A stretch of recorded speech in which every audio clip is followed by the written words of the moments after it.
Good evening, Facebook and Instagram. Tonight's topic is assets and ownership. So we're going to wait for others to come in. If you're joining the replay, go ahead and share this with as many people as you can. And if you're on here right now, you can actually click the little airplane button and send it to some people that are on here as well. So like I said, we're going to be talking about assets and ownership tonight, and I'm going to go ahead and tag the topic on Instagram. And welcome those of you that are joining us. Hello. I hope everyone's week started off well. Okay, I did it. I pinned the topic over there. So for those of you that have been here before, my name is Mitra, and for those of you that are new, I was given the name Money Mitra. I'm not sure what's going on over here on Facebook, but people also refer to me, or I like to think of myself more so as Money Mindset Mitra. And I pretty much took my two passions, psychology and finance, and blended the two together. So I talk about the psychology of spending, and I may have some events coming around soon. So if you're interested, make sure that you join in on those.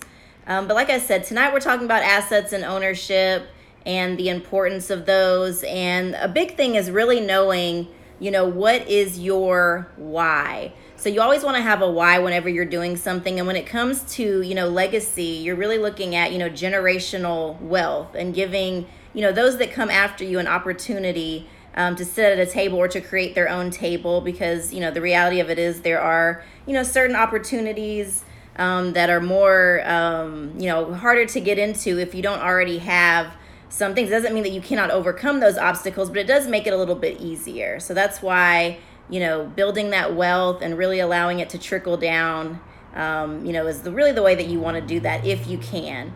So when it comes to ownership, you definitely, one of the benefits is to be able to create jobs for other people through ownership as well. And the main thing is to do what you can from where you can. So you want to, find your purpose, find your passion. Sometimes that takes time, and that's perfectly okay. And I did a podcast on April 11th with Sister Talk. So what I'll do is I'll post that in my link tree, and we discussed home ownership. We discussed, generational wealth. So I'll put that up there so you can check it out. A lot of, really good information. We talked about the disparities of wealth when it comes to home ownership as well. And tonight's is going to be, or just moving forward, they're just going to be, shorter lives. This is kind of like just assets and ownership 101. So I want to talk about what is an asset. So what is your idea of an asset? Drop that in the comments and let me know what an asset is in your opinion. And then I will go ahead and give you, the definition for that. So really it's anything of value or a resource of value that can be converted into cash. So some, assets are more liquid like cash. Others, when it comes to real estate, it takes time. You can't, you have to be able to sell it to convert it to cash as well. Other assets are companies, individuals, governments can own assets as well. And for a company, an asset might generate revenue, or a company might benefit in some way from owning or using the asset. So I want to talk a little bit about, examples of personal assets. And we know that there are two types of assets. Those are appreciating assets and depreciating assets. So personal assets, these can include, cash equivalents, certificates of deposits, checking accounts, savings accounts, money markets accounts, actual physical cash as well. So other examples of personal assets are property or land or any structure that is permanently attached to it. And also, personal property. These are boats, collectibles, household furnishings, jewelry, and vehicles. And then we also have assets in the form of investments, which are annuities, bonds, the cash value of life insurance policies, mutual funds, pensions, retirement plans. These come in the form of, IRAs, 401k, 403b, etc., and stocks. And an interesting thing is that when people are looking to purchase a home, some of these can be used as their down payment However, for example, 403B, you can't tap into that or liquidate it. So, certain assets you can do certain things with, other assets you cannot. And again, we're just talking about assets and ownership, just kind of, 101, just a brief overview, kind of going back to the basics. So we said there are two types: appreciating assets and depreciating assets. So what are some examples of some appreciating assets? Drop those in the comments if you have any.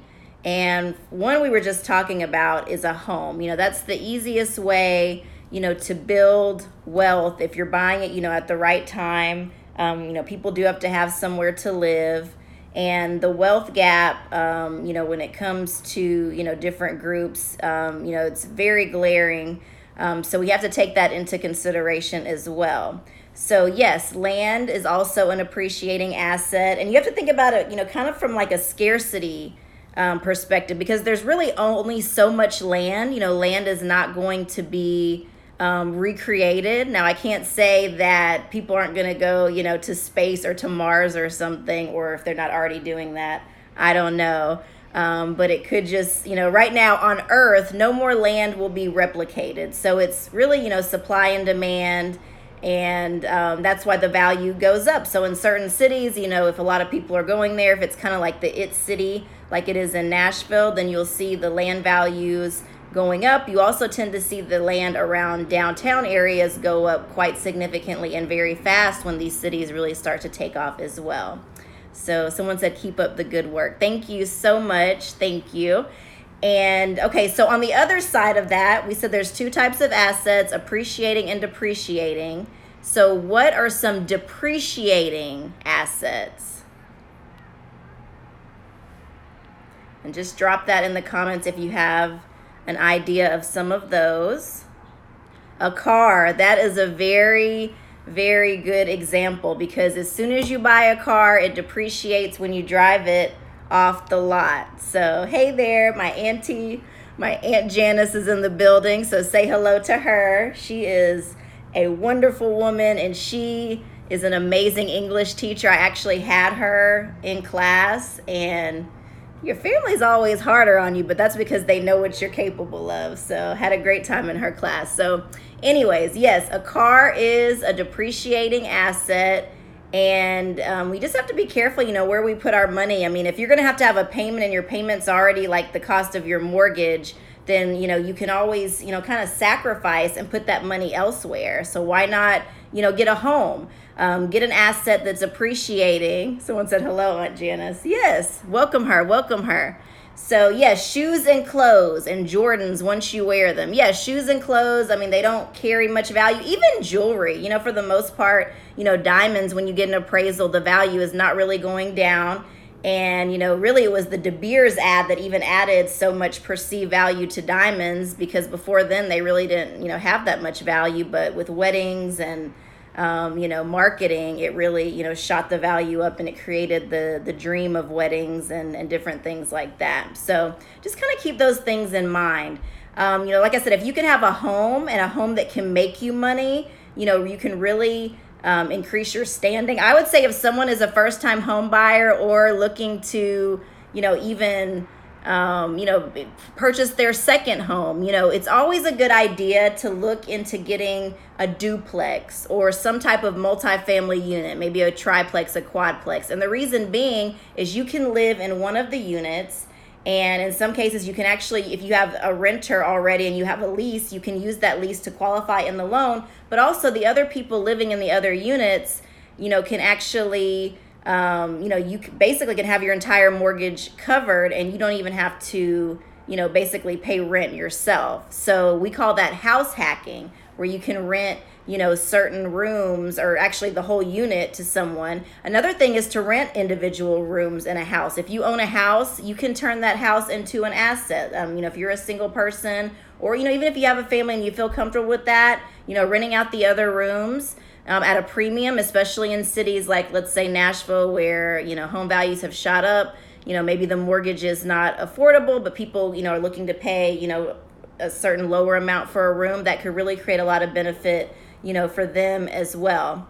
Another way to make your property income producing is to do, Airbnb. There's so many different ways in the current gig economy to be able to make money, and to make money, from your phone on the internet. I mean, yes, there's some work that you have to do on the front end, but that's always, just a part of it. So just, keep that in mind. So like someone said, the cars, the clothes, throwing money at the strip club, that's definitely a depreciating, asset and not the best use of your money. Just be aware and be careful of the things that you're doing by being influenced around your surroundings, situations that are high intensity, very arousing, emotionally arousing. You don't want to, throw your rent money away and make it rain. So that's just not, the best use of your money as well. And at the end of the day, when you're buying items, designer items, that's fine as long as you can afford it. So again, don't, rob Peter to pay Paul. Make sure that, when you're buying those things that you're comfortable and you're in the position to do it. Can you buy it a few times over? You don't want to just buy something and then be, living paycheck to paycheck. That does not make sense. And at the end of the day, luxury is supposed to be comfortable, for the most part. Now, there are some luxury, designer shoes or whatever out there that are not, and they're just pretty to look at. But at the end of the day, it's something that is luxurious, it's extravagant, but also it should be comfortable, and you should not, sacrifice your financial wellness, just to have stuff, really to put on or to make other people feel a certain way about you. If you know anyone that's selling a house that needs to be built, let me know. I just need to buy 10 feet of their property. Okay, I will keep that in mind. You can send me a message about that as well. So we talked about assets. We have depreciating assets and appreciating assets. Now we want to talk about liabilities. So what is a liability? Somebody tell me, what is a liability?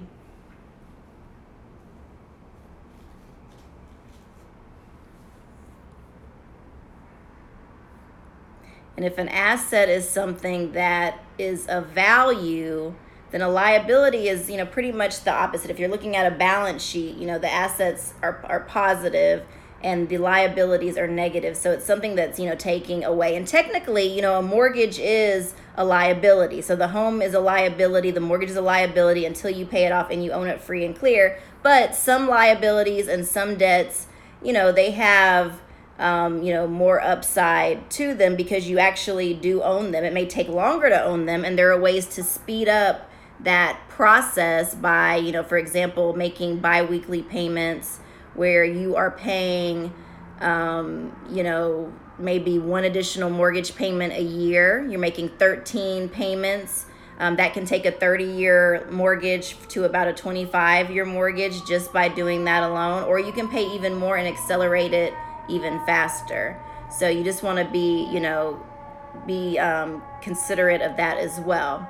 And then when you're thinking about assets and liabilities, you also want to take into consideration and to account in your personal life. And even when it comes to people, people can be or are assets and liabilities. And you want to make sure that you really, protect your energy as well. So, on the way to your goals and dreams, if people are draining you, if they're negative, if they're making you feel a certain way about yourself, and, sometimes people will make you feel a certain way, really, that's more so how they feel about them. But, sometimes it's better just to remove yourself from that situation.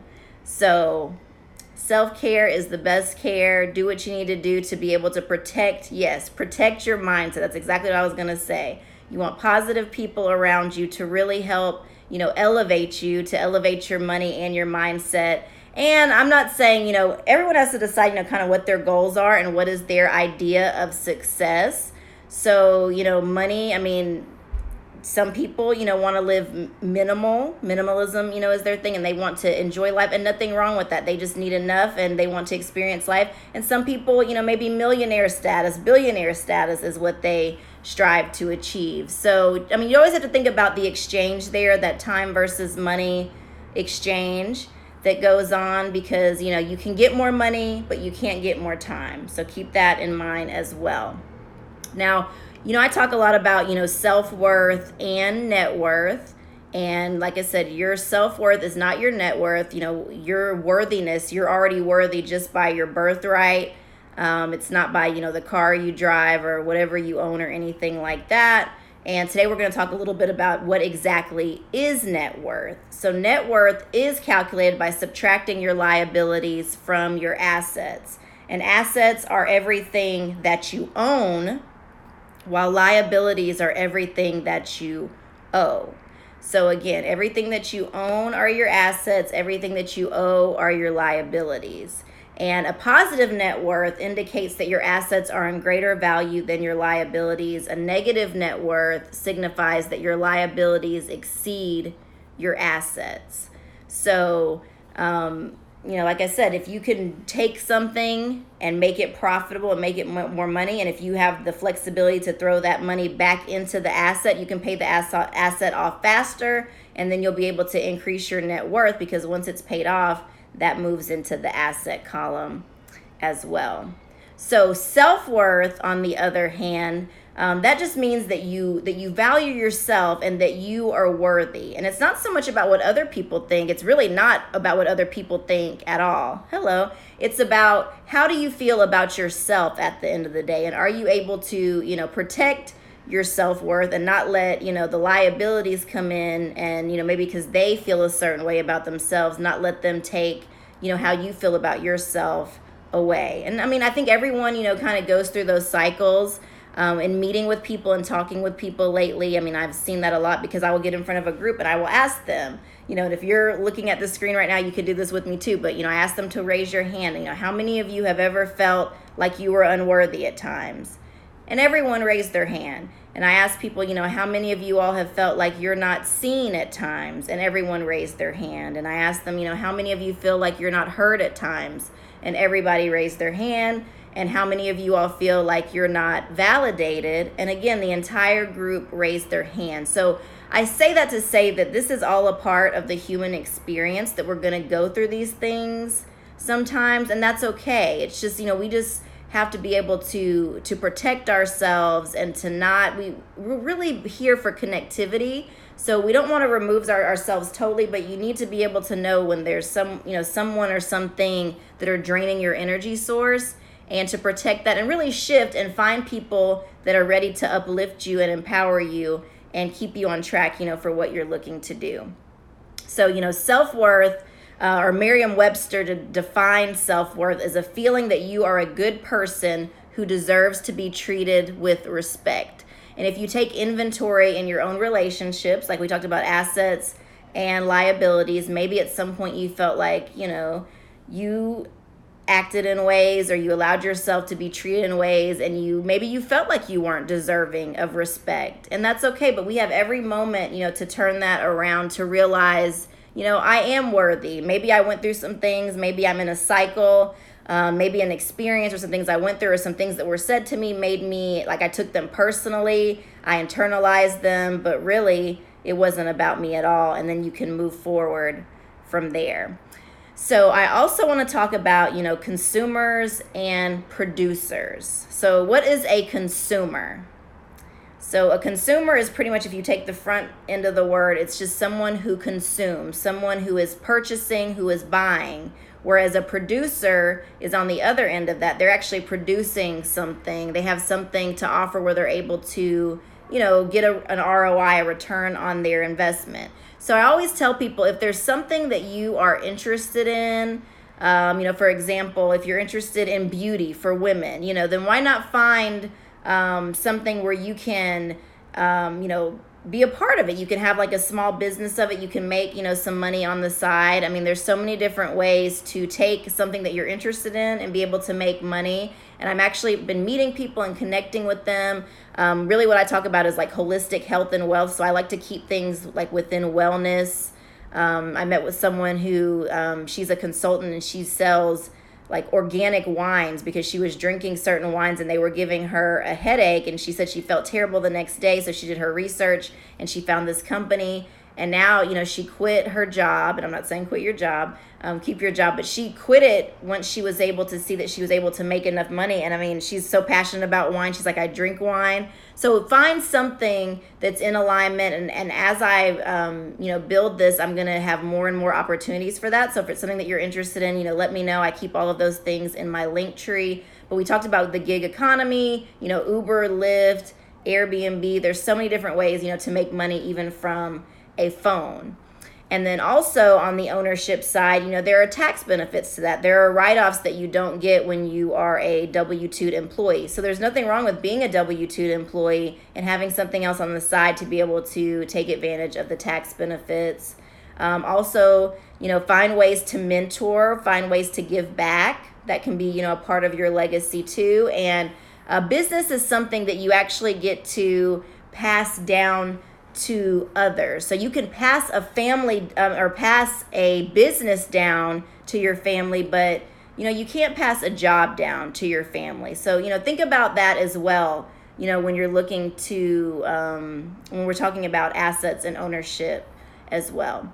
So finally, I have a quote that I'm going to share, and it says, this is in remembrance of Nipsey Hussle, but he said, the best thing you can do for a person is to inspire them.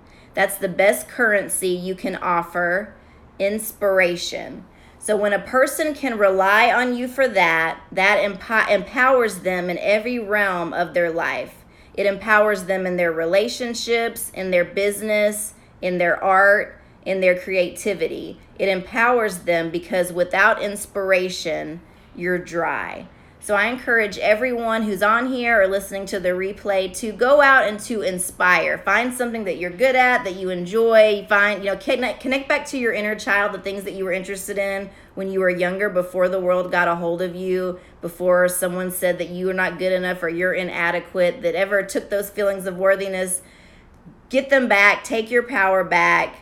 Ownership is also owning yourself. No one else owns you. You are your own owner, and you are your greatest asset, and don't let anybody else tell you anything differently. So go out in the world and make sure that you keep that mindset when you go out there. I mean, we talk about money and we talk about mindset, and like I said, money is not everything. It makes life easier. It's a tool, but you have to believe in yourself. You have to kick your limiting beliefs that maybe, were caused by the wounds in childhood, and you got to keep going. And you can do that, every single day. I actually have, I created some money mindset mantras, and they're really good. I got some really good feedback. So if you'd like to join my email list, you can go to, it's a free gift by joining the email list. So it's bit.ly/Money Mitra, which is money and then Mitra, and you will receive the free gift. Try it out for 30 days. And you have to get in the mirror, look at yourself, say it out loud. You can print them out, you can frame them, but look at yourself in the mirror and say it with conviction, because when it comes to, affirmations and mantras, you really have to believe in yourself at the end of the day. Worthiness comes from the inside, not from the outside. We don't need things. We don't need clothes. We don't need anything to make us feel more worthy. We are already worthy, just by our divine birthright. So, and if you are interested in any money and mindset coaching sessions, these include not only, work to help you overcome these limiting beliefs. It's really, customized based upon the person and what they're looking to do. But I also incorporate, investment strategies, creative investment strategies based upon what your interests are. So if you're interested in that, send me an email at moneymindsetmitra@gmail.com. And I have kind of like an application form to see, what your goals are, what you're looking to accomplish within the next 90 days. And, basically if some of it, requires some money, like how much do you have to invest, really to accommodate it to whatever your interest and your skills are. And just allow you to, live your best life. I really believe that we are here to create the life that we imagine. And through assets, through ownership, we're able to do that. And through knowing that, like I said, nobody else owns us. We own ourselves and you are your greatest asset. So keep that mindset as you go in throughout the week. And feel free to share this with someone. Tell them to join us on this journey to financial wellness as we elevate our money mindset. I really appreciate you guys being a part of this financial wellness community. We are still in Financial Literacy Month, but this marathon is going to continue. We're going to move into May and continue on as well. So tell a friend to join. Anyone who's looking for any type of money and mindset inspiration. We can talk about credit, all kind of things, but that's a wrap. So thank you so much for being here today. And if you got some valuable information, share this with others. And like I said, don't forget to join my email list. It's also in my link tree in my bio. You can check it out there. So pleasure to see you guys and have a great week. Bye.